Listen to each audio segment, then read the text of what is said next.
दोस्तों, आज की कहानी कर्म पर आधारित है, यानी हमारे कार्य और उनकी दिशा हमारे जीवन का आधार है।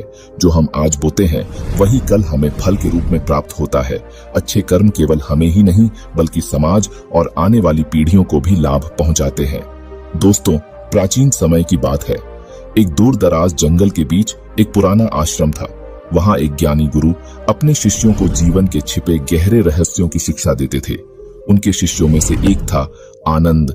आनंद सबसे जिज्ञासु और निष्ठावान था। एक दिन आनंद ने गुरुजी से पूछा, गुरुवर, जो कर्म हम करते हैं उनका फल हमें क्यों भुगतना पड़ता है? क्या इसे टाला नहीं जा सकता? गुरुजी ने आनंद की ओर देखकर मुस्कुराते हुए कहा, बेटा आनंद, इस प्रश्न का उत्तर केवल अनुभव से मिलेगा, लेकिन इसके लिए तुम्हें एक विशेष यात्रा करनी होगी। क्या तुम तैयार हो? आनंद ने बिना झिझके कहा, हाँ गुरुदेव, मैं तैयार हूँ।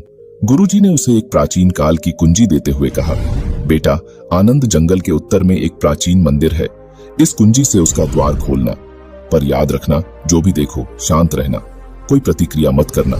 आनंद गुरु के निर्देशों का पालन करते हुए उस मंदिर की ओर चल पड़ा।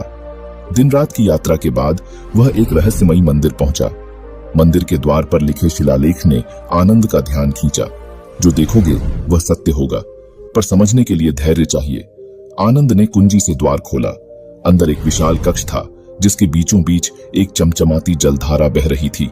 जलधारा के पास एक पत्थर पर लिखा था, यहाँ केवल सत्य का प्रतिबिंब दिखाई देता है। आनंद ने जलधारा में झांका। वहां उसे एक दृश्य दिखाई दिया। एक गरीब किसान अपने खेत में मेहनत कर रहा था।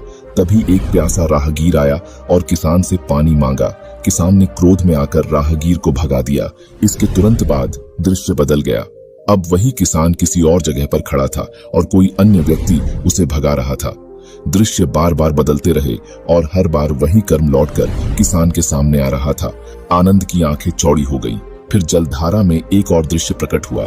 इसमें एक आदमी छल से दूसरे का धन चुरा रहा था। कुछ समय बाद वही आदमी किसी और के द्वारा ठगा जा रहा था। आनंद अब सब समझने लगा था। तभी जलधारा का पानी शांत हो गया और उसमें उसका अपना प्रतिबिंब दिखाई देने लगा। अचानक एक गूंजती हुई आवाज सुनाई दी, हर कर्म एक बीज है जो समय आने पर फल देता है। इसे भोगना नहीं, समझना आवश्यक है। जब तुम इसे समझोगे तभी तुम्हें मुक्ति मिलेगी। आनंद ने गहरी सांस ली और मंदिर से बाहर आ गया। आश्रम लौटने पर उसने गुरुजी से कहा, गुरुवर, अब मैं समझ गया। कर्मों का फल इसलिए मिलता है ताकि हम अपने कर्मों को समझ सकें और अपने दोषों को सुधार सकें। गुरुजी ने मुस्कुराते हुए कहा, सही कहा बेटा आनंद, हर कर्म तुम्हारे पास लौटता है क्योंकि यह तुम्हें सिखाने आता है। पर इस चक्र से बाहर निकलने का एक उपाय है, निष्काम कर्म। जब तुम बिना फल की इच्छा के कर्म करोगे तभी तुम इस चक्र से मुक्त हो पाओगे।